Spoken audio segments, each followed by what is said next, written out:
That's the case with the 11 Hardly Sweet, Matt, who was dominant some 6 weeks ago at Pakenham.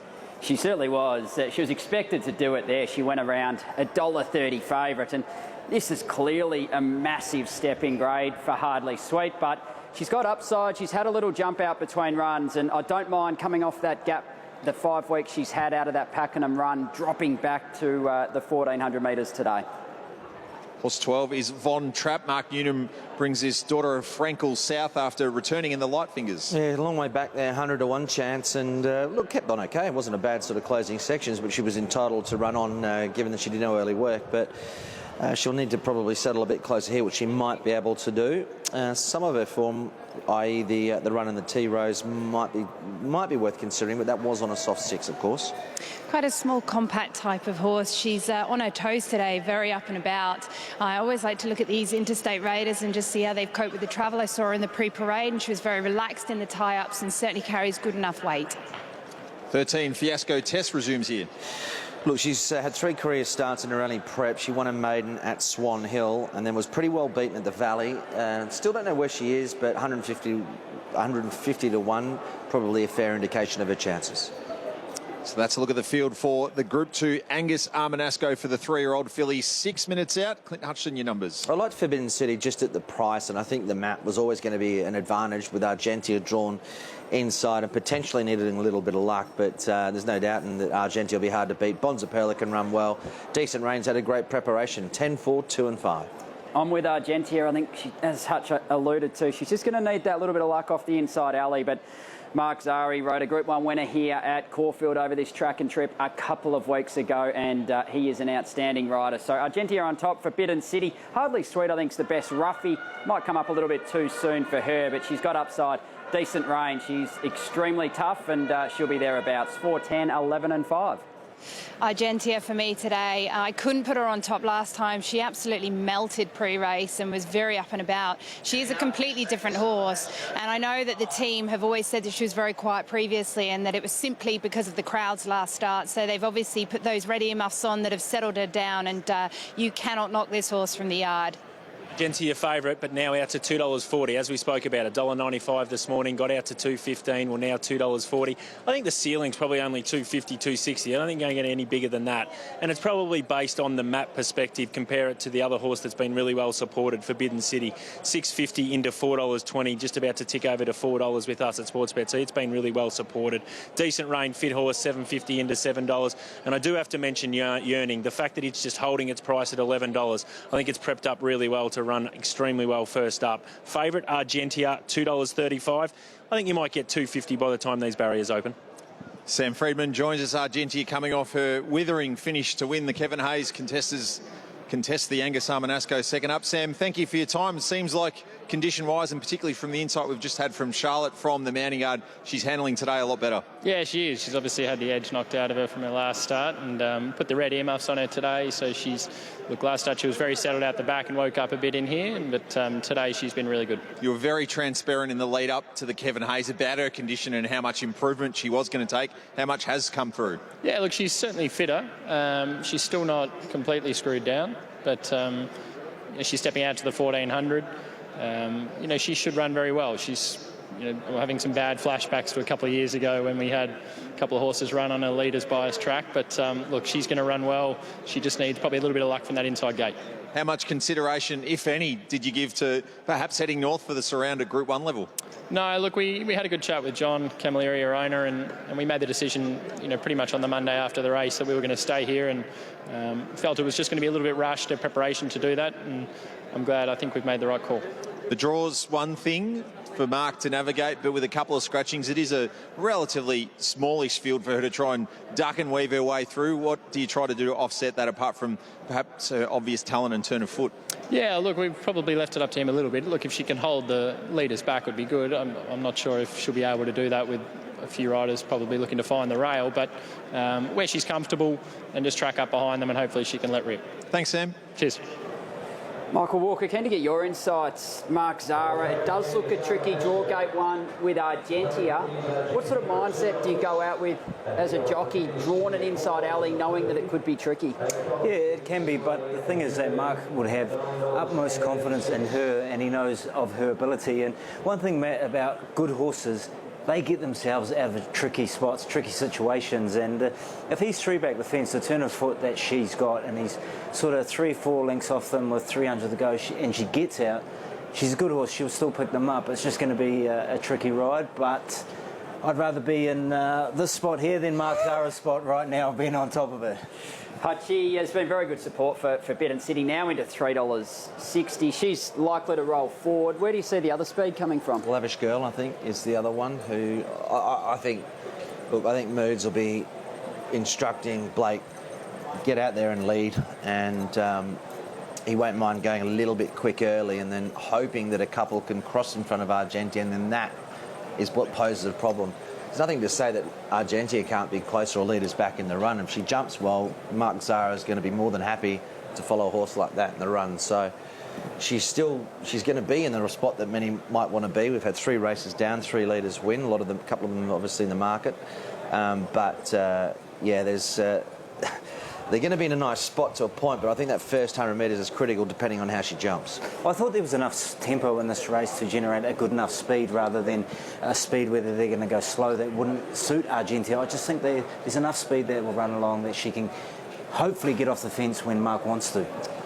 Yeah, well, I mean, he might be dictated to from there, mightn't he? I mean, if he's got a lot of horse underneath him. We know she's got a booming finish, so the start's critical, and just what happens in that first 150 metres. Michael, when you're sitting there in the barriers, what can you as a jockey do to help a horse jump cleanly? A horse who can often miss it or be half a length slow. What can you do as a jockey to influence that? Sometimes you can take your feet out of the irons, and as you can see here on Ben Melham, you can see his legs down underneath the irons. Just give him a little boot just to wake him up, and your little whistles or your hissing at them, just to make them more alert and keep them more awake rather than just sitting there like a church mouse. Those are some little things that you can do to aid your horse to be able to jump a lot better than what it has been. Of the horses in the parade, you took a close look at them. Was there one that stood out to you? Argentia, but you don't have to be rock scientist to realise that she looked the best in the yard. She was just outstanding, and as I said in an interview earlier, she looked exactly like her mother, which was an outstanding mare. Her mother, of course, Princess Cope. Argentia is going to jump favourite ahead of the well-back for Bittern City. Let's head up to Matt Hill. Bonza Perla with Brett Preble aboard. Little Nibble, 20 into 19. Hardly Sweet is about to come forward now with also Decent Rain. Mokalua waits its turn with Lavish Girl and Yearning. Field of 10 for the Angus Armanasco, the king of the kids, being honoured here today as Hardly Sweet wants to back away. And the attendants latch arms with Hardly Sweet, trained by Greg Urell. Now they've got her to the machine. Is she going to go forward quietly? Yes, she is. Here's Decent Rain. And also Lavish Girl being brought forward. So Yearning, the 1,000 guineas winner, with Jai McNeil aboard today, joining them, and Mokalua will be the last.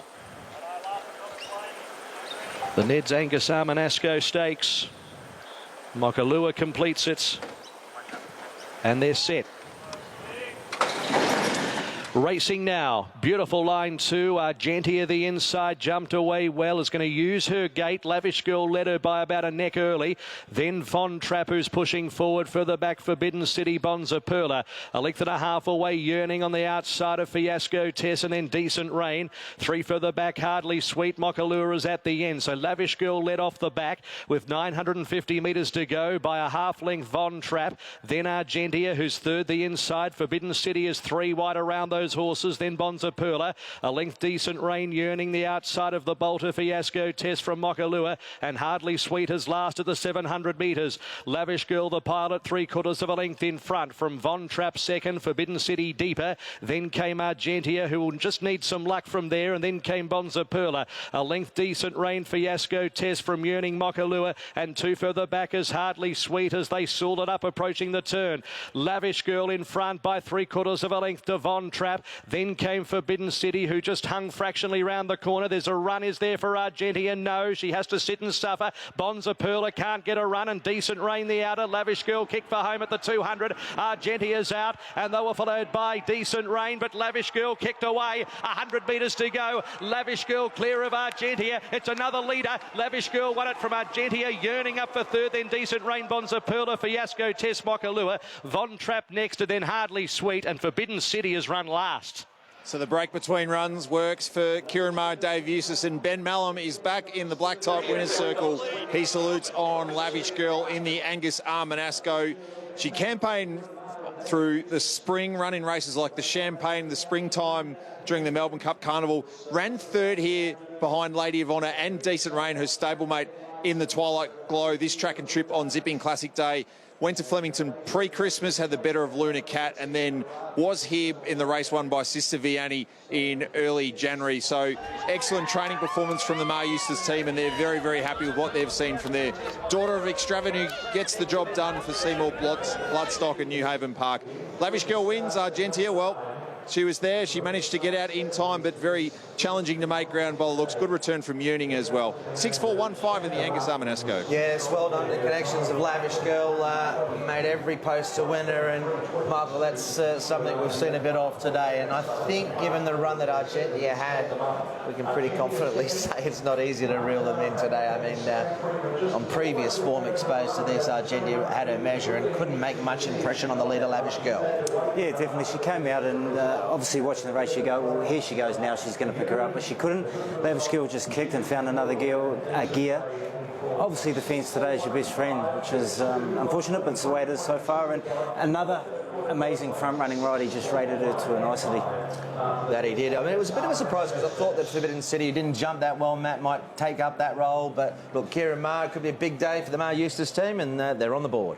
First and fourth for the Maher Eustace team here with their fillies in the Angus Armanasco. Kieran, congratulations. Talk us through what you've done with Lavish Girl. We haven't seen her since the 8th of January. Was she bound for a holiday and doing too well, or was this always a plan to give her at least a little bit of a break to come back for some of these races? Yeah, the plan was to give her just a little break to have her ready for these races. It's, you know, they're only 3 once, and she's a bonny little filly, quite strong. Credit to the boys at New Haven Park. Another decent horse for Extravagant. He's a stallion going places. Great Darren Thomas. You know, he's got a lot of horses, and to get a winner for him and a lot of the other guys that are here, fantastic. And she just freshened up. The track's probably a little bit on pace today, and I had a couple of discussions with John Kelly. He didn't want to lead, and fortunately she just sort of landed there. Ben was quite keen to lead, and yeah, that was probably the winning move. She travelled sweetly, and you know, she's beaten a decent horse in second. Must be great for you and your team to help Ben Melham get back on the board in a black type race as well on his return. Yeah, no, fantastic. He's a good mate, Ben, and he's been doing a lot of work. You can see he's come back. He looks fit, and you know, that shows there. And Decent Rain keeps running good races and cashing checks. What a filly she is. Yeah, she's, speaking of the campaign, she's had a phenomenal campaign. Every time we give her an easy week, she puts on 10 kilos and we kick on again. So, yeah, she's been fantastic. Yeah, super effort, Kieran. Well done. Cheers. There's Kieran Maher, trainer of Lavish Girl. And Ben Melham, he spent a bit of time on the sidelines. Michael Walker, he's had a great recommencement to his time in the saddle. We'll just take a look at Argentia. She was able to get leaders back out of the stalls. Mark Zahra did a good job in the early stages. Yeah, he did. He made sure she jumped well today, and He obviously followed the eventual winner. Honestly, watching the race, saw when he came off his back, he gave Craig Williams a little bump to get off. I thought Argentia, the way she does finish off her races, that she was going to pick Lavish Girl up. But to Lavish Girl's credit, she did all the donkey work in front and was strong through the line. Decent rain out there, wide on the track, and Yearning Hutch, I thought, got home really well first up. A nice pipe opener to her campaign. Great run from her, and we might say at the end of the day that was one of the better runs that we've seen. We'll a bit to get through, but no, she's clearly likes Caulfield. She's only been here once before for the win at the 1,000 Guineas, and I think all things considered, Yearning's been a terrific run. Forbidden City was pratted deep in the early stages, never got on the track. Still disappointing. I thought I expected Forbidden City to, even with that run, to about the 300. Let's see if Ben Melham. Ben Melham back on the black type winners list with victory aboard Lavish Girl for Kieran Murray and Dave Eustace. Ben, congratulations on the board last night at the Valley and now Group 2 success. How's that for you? Yeah, it's really good, obviously. To get good support, it's a difficult time of year to come back, and a lot of trainers are sort of sorted with their riders and stuff like that, so I'm thankful for the opportunities I'm getting and thankful that I'm sort of able to make the most of them. You spoke to Kieran, Dave, and the connections that you were pretty adamant leading was the way you were going to win this race? Yeah, look, I'd look at the track before the races and I thought it was a big advantage to be sort of leading on the rail, and the first few races sort of proved that way. And in a race that didn't look much pressure, she was the leader. She was able to lead comfortably, travel well into the straight and let down my mile in the end. You've quickly reminded everyone of your talents. Well done. Good on you, Nigel. Thanks. Some brave punters piling into Lakes Folly, horse number 2, our favourite for race 4 here at